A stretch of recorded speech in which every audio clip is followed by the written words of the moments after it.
If there's one tip na pwede mong maibigay sa mga gustong mag-asawa ng pastor. Wag! Bakit? Ngayon pa lang, mag-register ka na sa intercessory team. Ng church. Dapat maging buhay mo na yung intercession. Be fine, being hidden, while interceding. Kailangan ma-embrace mo yung heart at maintindihan mo talaga yung intercession.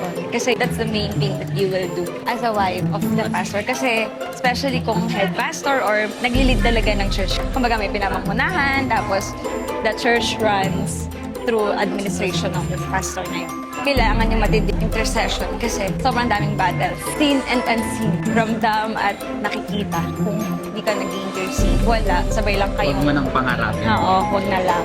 Good na kung worship leader ka. Good na speaker ka din, na preach ka din. Good din na marunong ka tumugtog. Pastor ka din kung may other ministry ka. Pero number one talaga, yung intercession.